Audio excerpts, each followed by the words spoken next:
یہاں پر اس کنسٹرکشن کی بات آ رہی ہے کہ جو وقت گزرنے کے ساتھ ساتھ بیت اللہ شریف کے آثار مٹ گئے تھے، پھر اللہ تعالیٰ نے وحی کے ذریعے حضرت ابراہیم علیہ السلام کو بتایا کہ ان جگہوں کے اوپر خانہ کعبہ شریف تھا، تو وہاں سے بنیادیں اٹھائیں، اور ان کا ذکر یہاں پر آیا ہے کہ وہ وقت یاد کرو جب ابراہیم اور ان کے بیٹے اسماعیل علیہ السلام بیت اللہ کی بنیادوں کو اٹھا رہے تھے تو ساتھ ساتھ یہ دعا بھی کر رہے تھے، ربنا تقبل منا، اے اللہ ہماری طرف سے اسے قبول کر لے۔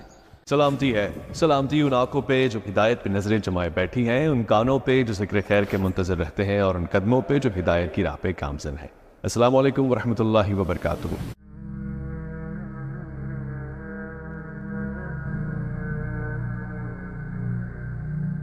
اعوذ باللہ من الشیطان الرجیم، بسم اللہ الرحمن الرحیم۔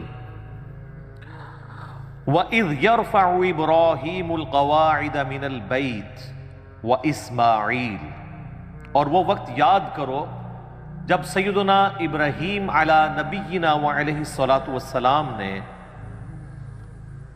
بلند کی بیت اللہ کی دیواریں، جس وقت وہ بنیادیں اٹھا رہے تھے، اور ان کے بیٹے اسماعیل بھی ان کے ساتھ تھے، اور ربنا تقبل منا، وہ ساتھ ساتھ یہ دعا کر رہے تھے، اے رب ہمارے قبول کر لے ہماری طرف سے اس ایفرٹ کو جو ہم تیرا گھر تعمیر کر رہے ہیں، انک انت السمیع العلیم، بے شک تو سننے والا ہے، علم والا ہے۔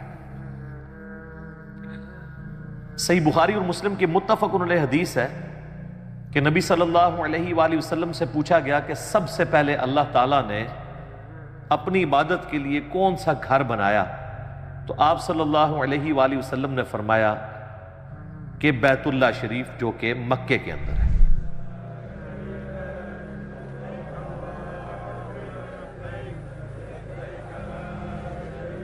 اس کے بعد پوچھا گیا تو آپ نے فرمایا کہ پھر جو ایلیا کے اندر ہے، بیت المقدس یروشلم کے اندر، اس کو اللہ تعالیٰ نے مقرر کیا۔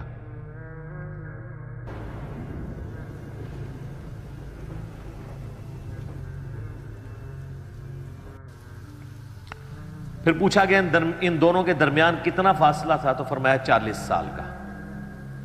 تو جب سے پہلا انسان دنیا کے اندر موجود ہے، اللہ تعالیٰ نے اپنی عبادت کے لیے گھر مقرر کیا ہوا ہے، اور وہ بیت اللہ ہے۔ اس میں امپلائیڈ ہے کہ سیدنا آدم علیہ نبینا علیہ الصلاۃ والسلام کے مبارک زمانے میں بھی بیت اللہ ایگزسٹ کرتا تھا۔ سورہ ال عمران کے اندر بھی آتا ہے کہ سب سے پہلا گھر جو اللہ تعالیٰ نے عبادت کے لیے مقرر کیا وہ ہے جو کہ بکہ شہر کے اندر ہے۔ یہ مکے کی دو پروننسیشن ہے، مکہ اور بکہ، با کے ساتھ۔ جیسے آپ کے انڈیا شہر میں ممبئی بھی ہے، اسی کو بامبے بھی کہتے ہیں اور ممبئی بھی، میم کے ساتھ بھی اور با کے ساتھ بھی۔ تو مکے کے بھی دو نام ہیں، ویسے تو کئی نام ہیں، لیکن اس پروننسیشن کے اوپر مکہ اور بکہ۔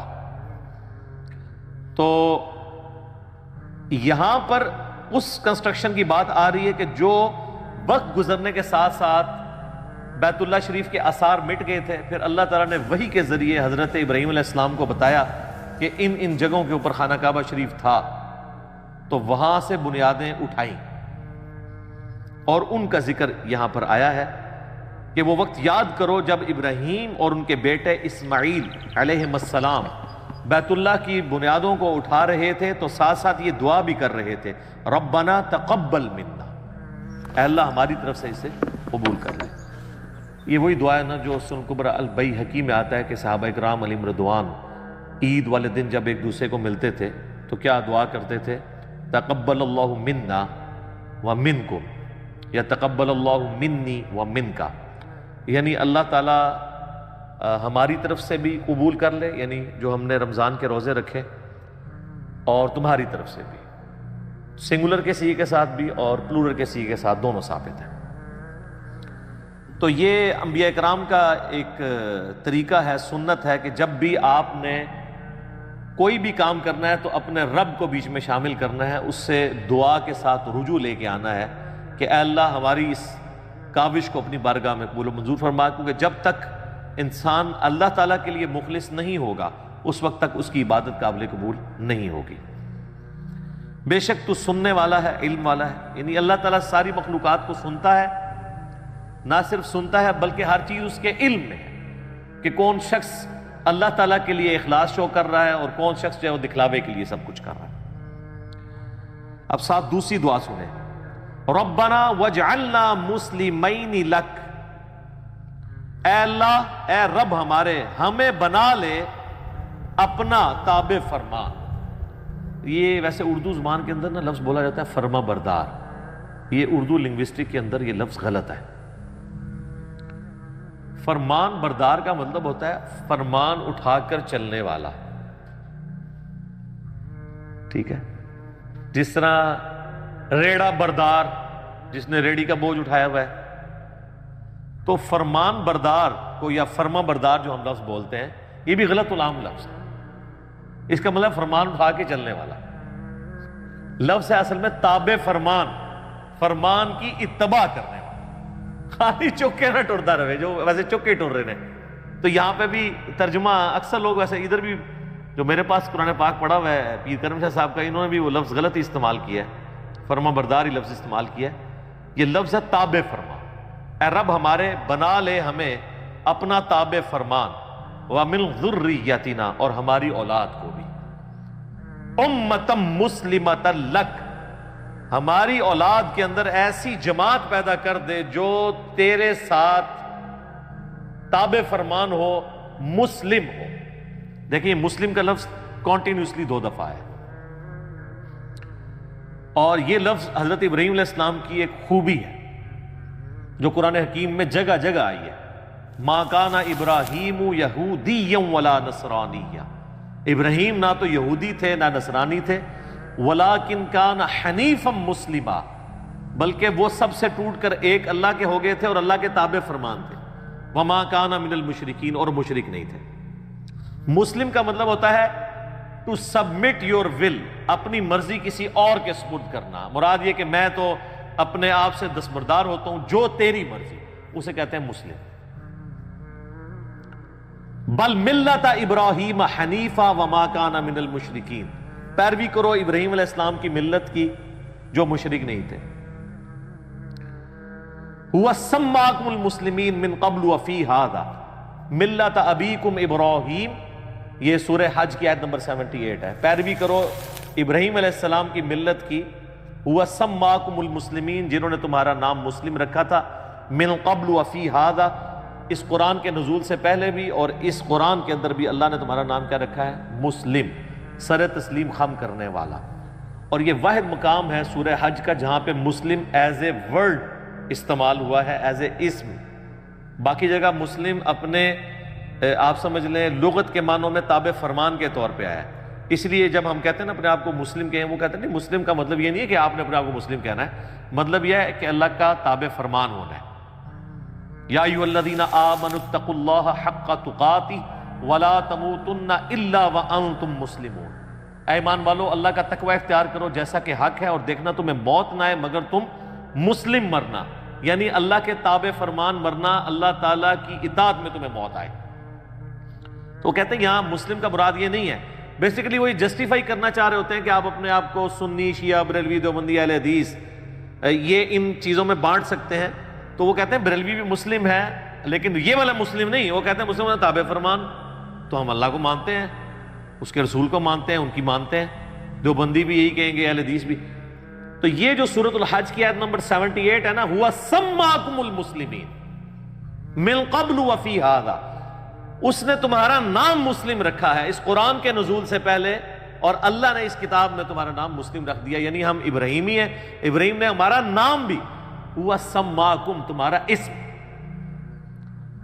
وہ جب ہم بھی کوئی اس طرح کی اور آیت پیش کریں نا، ربما یود الذین کفروا لو کانوا مسلمین، کافر قیامت والے دن یہ خواہش کریں گے کاش ہم دنیا میں مسلم ہوتے۔ وہ کہتے ہیں اس سے مراد مسلمان ہونا نہیں ہے، آپ اندازہ کریں کہ مسلمان کو مسلمان کہلاتے ہوئے شرم آتی ہے۔ وہ کہتے ہیں اس سے مراد ہے کہ تابع فرمان ہوتے، ہم اللہ کی مان لیتے۔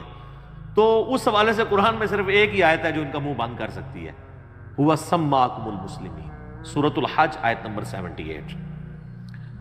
تو یہاں پہ بھی دیکھ لیں، یہ مسلم ہماری صفت بھی ہے اور نام بھی ہے۔ کیا بات ہے جی مسلمان کی.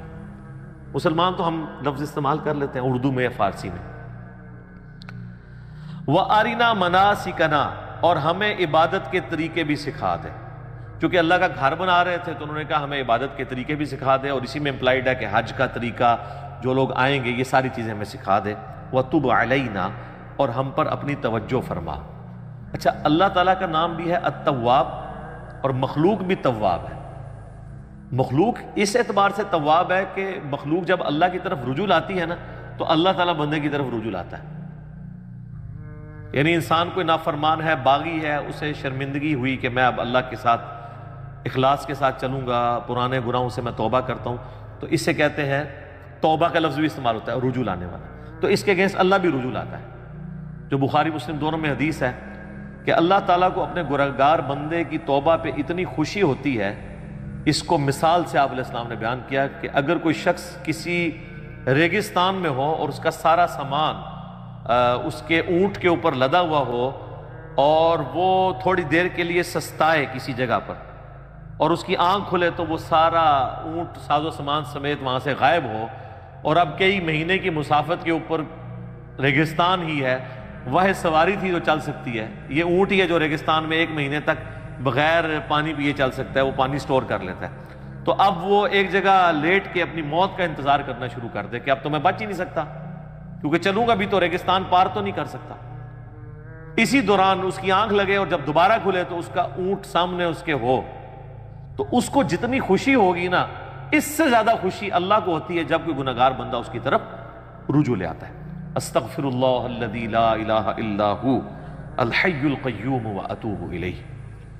اللہم انت ربی لا الہ الا انت خلقتنی وانا عبدک وانا علی عہدک ووعدک ما استطعت اعوذ بک من شر ما صنعت ابوء لک بنعمتک علی وابوء بذنبی فاغفر لی فانہ لا یغفر الذنوب الا انت. یہ سید الاستغفار ہے جو صحیح بخاری کے اندر آیا ہے. لا الہ الا انت سبحانک انی کنت من الظالمین. اچھا، مسلم شریف میں ایک طریق ہے، اس میں آگے یہ بھی الفاظ ہے کہ وہ بندہ اتنا خوش ہو کہ خوشی میں اللہ کو یہ کہنا چاہ رہا ہو کہ اے اللہ میں تیرا بندہ، تو میرا رب، لیکن اس کی زبان لڑکھڑا جائے اور وہ یہ کہے کہ اے اللہ تو میرا بندہ اور میں تیرا رب. یعنی یہ لڑکھڑانے کی مثال. آگے الفاظ ہے من شدت الفرح، خوشی کی شدت کی وجہ سے. یہ نہیں کہ اس نے جان بوجھ کے کہا ہے وقتی طور پہ، اور نہ یہ ہے کہ وہ بار بار کہتا ہے، کیونکہ صوفیاء اسی سے اپنے کفریہ کلمات کی پلی لیتے ہیں. تو میں نے پھر ان کی پوری کلاس لی ہے کہ یار یہ تو وہ کانٹیکسٹ ہی بالکل ڈیفرنٹ ہے.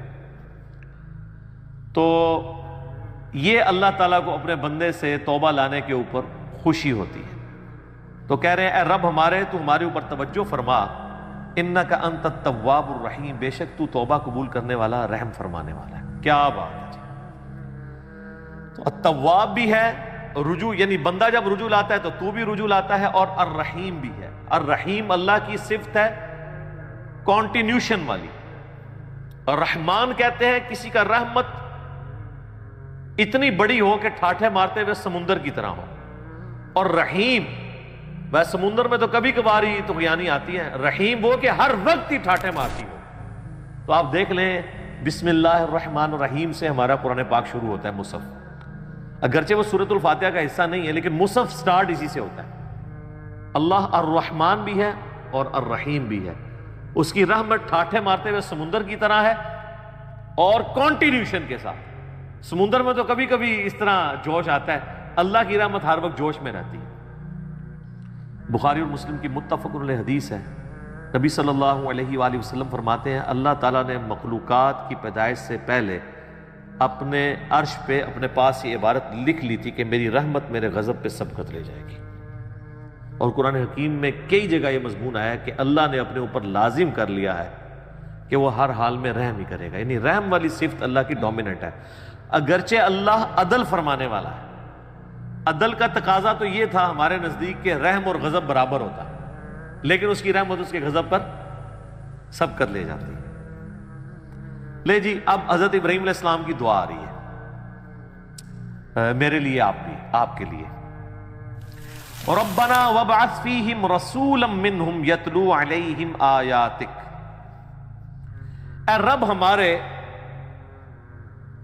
ان کے اندر، یعنی ابراہیم علیہ السلام ان کے بیٹے دعا کر رہے ہیں، ہماری جو اولاد تم نے تابع فرمان اے اللہ بنانی ہے تو نے، ان میں ایک رسول بھیج انہی میں سے، تو ہمارے اوپر یہ احسان ہے نا۔ یتلو علیہم آیاتک، جو ان پر تیری آیات تلاوت کرے، وَيُعَلِّمُهُمُ الْكِتَابَ وَالْحِكْمَةَ، اور انہیں کتاب و حکمت کی تعلیم دے، وَيُزَكِّيهِمْ، اور انہیں پاک بھی کرے، إِنَّكَ أَنْتَ الْعَزِيزُ الْحَكِيمُ، بے شک اے اللہ تو بہت زبردست ہے اور حکمت والا ہے، غالب ہے اور حکمت والا ہے۔ اس میں دو چیزیں یاد رکھیں، یہ آپ ذرا دعا کی ترتیب دیکھیں، اس میں پہلے آیا کہ آیات تلاوت کرے، پھر کتاب کی تعلیم دے، پھر حکمت کی، اور پھر پاکیزہ کرے، یہی چار چیزیں ہیں نا اسی ترتیب سے۔ یہ حضرت ابراہیم علیہ السلام کی دعا تھی، لیکن اس کو اللہ نے کریکٹ کیا دعا کی ترتیب کو۔ اللہ نے جب اپنے ریفرنس سے قرآن حکیم میں سورہ الجمعہ میں اس دعا کو ذکر کیا، نبی علیہ السلام کے منصب کو سورہ آل عمران کی آیت نمبر 164 میں کیا، تو اس میں ترتیب کیا ہے؟ لَقَدْ مَنَّ اللَّهُ عَلَى الْمُؤْمِنِينَ إِذْ بَعَثَ فِيهِمْ رَسُولًا يَتْلُو عَلَيْهِمْ آيَاتِهِ وَيُزَكِّيهِمْ وَيُعَلِّمُهُمُ الْكِتَابَ وَالْحِكْمَةَ۔ ابراہیم علیہ السلام نے کہا تھا اے اللہ تلاوت کرے تیری آیات اور کتاب و حکمت سکھائے اور پاکیزہ کرے، جبکہ اللہ تعالیٰ نے کیا کہا؟ یتلو علیہم آیاتہ ویزکیہم، تلاوت کر کے ان کا تزکیہ کرے، ان کے نفس کو پاک کرے، ویعلمہم الکتاب والحکمہ، پھر انہیں کتاب و حکمت کی تعلیم دے۔ بیسیکلی یہ جو حضرت ابراہیم علیہ السلام کی دعا میں ترتیب کی کمزوری تھی نا، ظاہر ہے پرفیکٹ تو صرف اللہ ہے، وہ اللہ نے دور کی کہ پاک وہ ہوگا جس کے اوپر آیات تلاوت کی جائیں، اور جب تک وہ پاک نہیں ہوتا نا اسے کتاب و حکمت سمجھ نہیں آ سکتی۔ تو اس میں تلاوت کرے تیری آیات اور ان کو سکھائے کتاب و حکمت اور پاک کرے، جبکہ اللہ نے کیا کہا؟ یتلو علیہم آیاتہ ویزکیہم ویعلمہم الکتاب والحکمہ وَإِن كَانُوا مِن قَبْلُ لَفِي ضَلَالٍ مُبِينٍ، اور اس سے پہلے یہ لوگ کھلی گمراہی میں تھے۔ اسی کانٹیکسٹ میں ایک جامعہ ترمذی میں حدیث ہے، نبی صلی اللہ علیہ وآلہ وسلم سے پوچھا گیا کہ آپ پہ نبوت کب واجب ہوئی؟ تو آپ نے فرمایا میں اللہ کے ہاں اس وقت بھی نبی لکھا ہوا تھا جب آدم مٹی اور پانی کے درمیان تھے، یعنی اللہ تعالیٰ کے ڈیوائن علم میں نبی صلی اللہ علیہ وآلہ وسلم اس وقت بھی نبی تھے جبکہ آدم علیہ السلام بھی پیدا بھی نہیں ہوئے تھے، اللہ کے علم میں۔ اس کو سپورٹیو ایک حدیث ہے جو مسند امام احمد میں صحیح سند کے ساتھ ہے، اور سنن کبریٰ البیہقی کے اندر موجود ہے، دلائل النبوہ امام بیہقی کی کتاب کے اندر، المستدرک للحاکم کے اندر، صحیح ابن حبان کے اندر، کہ نبی علیہ السلام نے فرمایا میں اللہ کے ہاں اس وقت بھی خاتم النبیین لکھا ہوا تھا، اور یہ دونوں حدیثیں کنزیکٹیو مشکات میں نبی علیہ السلام کے فضائل کے چیپٹر میں بھی آپ کو ملتے ہیں۔ میں اللہ کے ہاں اس وقت بھی خاتم النبیین لکھا ہوا تھا جب آدم علیہ السلام مٹی اور پانی کے درمیان تھے، میں دعائے ابراہیم ہوں۔ یہ دعائے ابراہیم آ گئی۔ دعائے ابراہیم کیا ہے؟ سورۃ البقرہ آیت نمبر 129، ربنا وابعث فیہم رسولا، اے اللہ رسول بھیج دے۔ نبی علیہ السلام کی پیدائش کی، دنیا میں آنے کی دعا ابراہیم علیہ السلام نے کی ہے اور ان کے بیٹے اسماعیل نے۔ تو حضور نے کہا میں دعائے ابراہیم ہوں، اس کے آگے الفاظ ہیں میں دعائے ابراہیم ہوں، میں عیسیٰ کی بشارت ہوں، میں اپنی ماں کا وہ خواب ہوں جو انہوں نے پیدائش کے وقت دیکھا کہ ان کے لیے ایسا نور ظاہر ہوا جس سے شام کے محلات بھی روشن ہو گئے۔ نبی علیہ السلام کی والدہ نے حضور کی پیدائش کے وقت ایک نور دیکھا تھا، اور ان کو اللہ نے وہاں مکے میں بیٹھے ہوئے شام کے محلات، جو رومن امپائر سب سے بڑی اس وقت کی سپر پاور تھی، اس کا جو گڑھ آپ سمجھ لیں آج کے اعتبار سے وائٹ ہاؤس دکھا دیا، امریکہ ہے نا۔ تو آپ علیہ السلام کی والدہ کو بتا دیا گیا تھا کہ آپ کا جو آپ سے بیٹا پیدا ہو رہا ہے نا، یہ کوئی عام انسان نہیں ہوگا، شام کے محلات بھی جو ہے وہ مغلوب ہو جائیں گے، وہاں پہ بھی اللہ کا پیغام پہنچے گا۔ پھر لوگوں نے دیکھا ہے شام مسلمانوں کے پاس آیا، حضرت عمر کے دور میں فتح ہوا ہے ٹل 1917 تک۔ یہ تو اب 100 سال گزرے ہیں نا، ہم سے چھن گیا، ورنہ مسلسل 1300 سال تک، بیچ میں ایک دو دفعہ رومنز آئے ہیں، وہ صلاح الدین ایوبی نے فتح کر لیا تھا دوبارہ، وہ شام مسلمانوں کے پاس ہے۔ أهلا ومرحبا بالخليفة العادل. السلام عليكم ورحمة الله. ابھی بھی یہودی زبردستی یہ بات ہے۔ اللہ اکبر۔ تو یہ حدیث شریف میں وہاں سے شروع ہوا کہ شام کے محلات نبی علیہ السلام کی والدہ کے لیے شو ہو گئے۔ میرے بھائیوں، اس حدیث میں بھی اس بات کا اشارہ موجود ہے کہ نبی علیہ السلام کے جو والدین ہیں نا، ان کے بارے میں بالکل زبان درازی نہیں کرنی چاہیے۔ دیکھیں یہ کوئی چھوٹی معمولی واقعہ نہیں ہے۔ نبی علیہ السلام کی والدہ کو ایک پروٹوکول اللہ نے دیا ہے، وہ اہل فطرت میں سے۔ تو ایمان والدین مصطفیٰ کے حوالے سے اہل سنت کے ہاں کیا نظریات پائے جاتے ہیں، دلائل کیا ہیں، مسئلہ 98 میرا ریکارڈڈ ہے، وہ آپ دیکھ سکتے ہیں۔ یہاں میں نے ایک ضمناً بات کر دی۔